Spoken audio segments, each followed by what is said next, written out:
Mama wakwaba aha eye GCN page so midin e de adwa searching ene ne dedi kanya wo de ehwe me a mesrew na wa subscribe to my channel we are now don sa emia be one so we be notification ene sa na news e de betum bia wo be nya bi atie ana se wo be nya bi ahwe e wo GCN page so Daddy Fred Facebook ena odini juma na ni program no ni din eye the announcer newspaper na Daddy Fred ena okase na oye program de efa eye Ghana youth ni bi omo asori omo ekyerese His Excellency na Addo dankwa Akufo Addo on fix the country no na Ghana for so ye ho entoye na no ena Daddy Fred wa be kasa de afa fix the country for ho adofo ye be kaya embri bi abesen kwa ene Ghana hanom na enya asem ketwa kra youth ni bi omo Ghana hanom omo esore ebi omo wa brochi nso esore se enema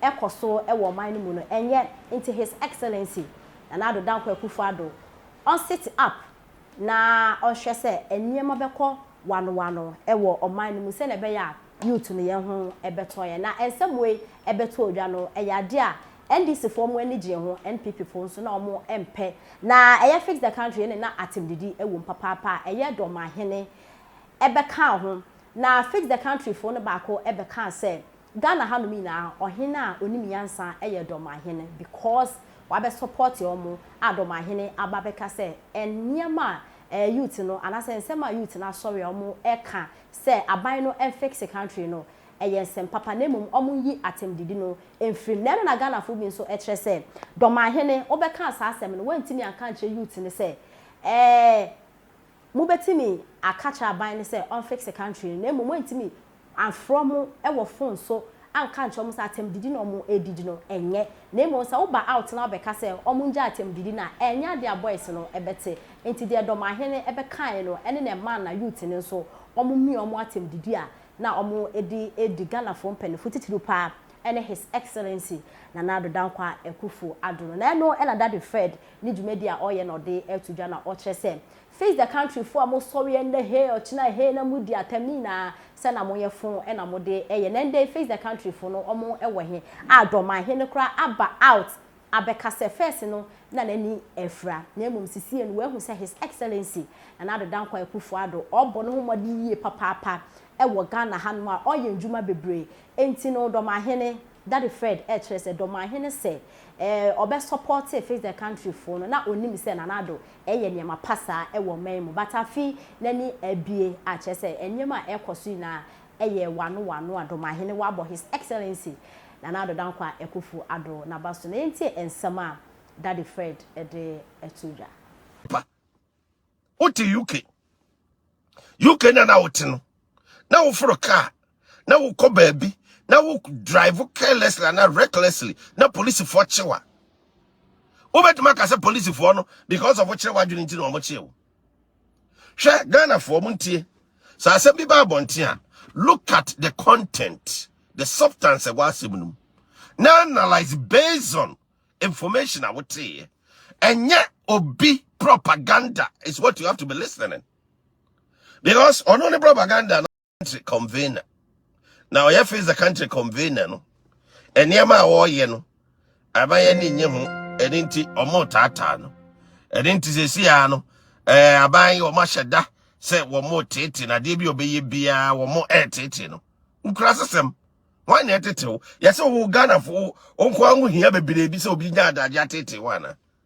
ha yese wo ben na hia obi nya adaje tete wo munkura se ya bia we ya moye Otirias otia brochire obi e propagate good news about the country of free.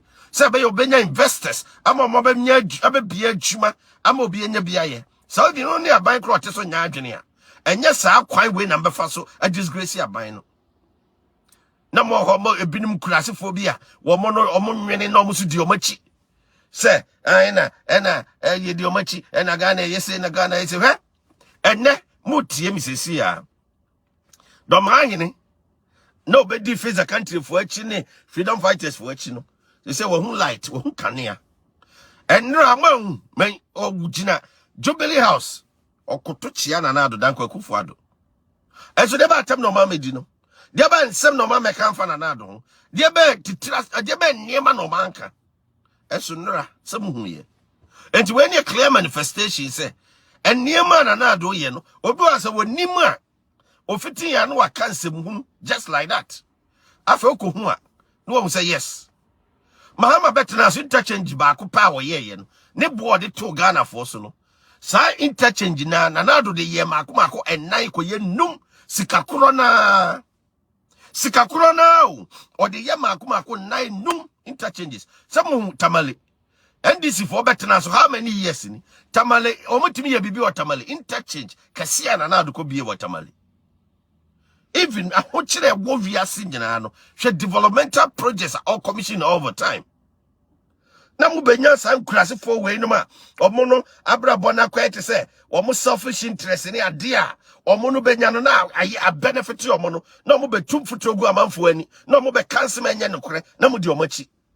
Who is very wa mo jeje jene so na visa country gwanhwan wakotena wo dem create niema NDC ayi group bi na mo de yes ani matantan ni tia Ghana.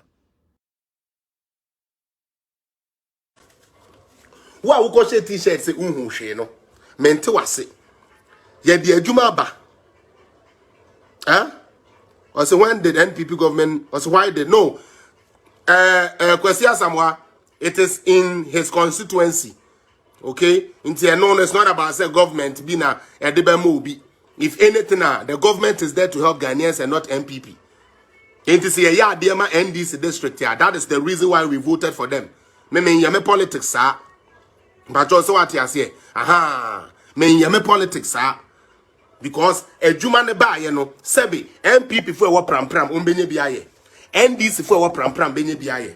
But the thing they say, he actually also 10% slot.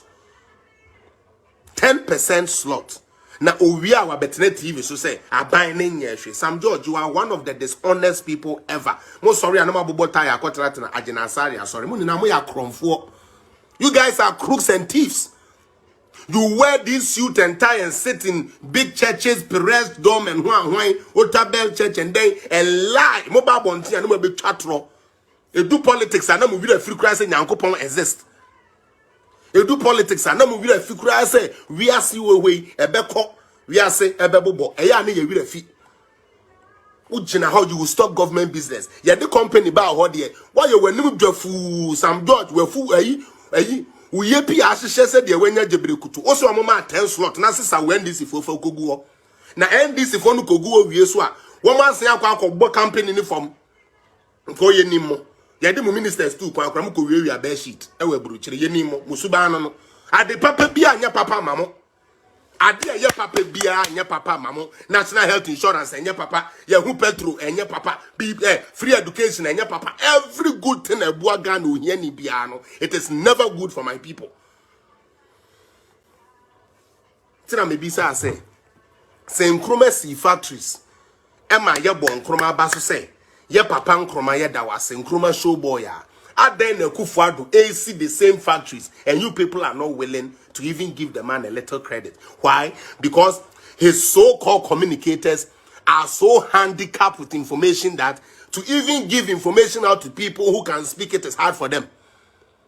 Me and president no na ya shoes are asia we ya shoes are asia we na upeso uko hu pani kra na stop o person uko here na stop the any man say ye de yentwitwa nkrofo 19 wo president ya ye nnuma say igu ho anka NDC fo bono mu bisa say factories no here na wa bobo amom no enum bia anye Ghana ni bia yi da bi NPP communicators nim sa ye de ane say ye didi ajaye ene ye didi ajaye ene ye didi ajaye santi dia ye nkasa onyame hwe ye ni na Akufo Addo de bone amadi no nyame be bisa mo bone communicators MPP communicators modi di Akufo Addo no nyame be bisa mo na ye amon kan hu say Akufo Addo ntena so afibọ oluma enche bia okọ hom jiem na nya ade obe stand again enche bia oluma obekọ hom jiem o obekọ hom jiem na okọ hom jiem wia ede na aka wachire ana mo twa ma na akọ hom jiem na NDC for begina aka say oh Kufu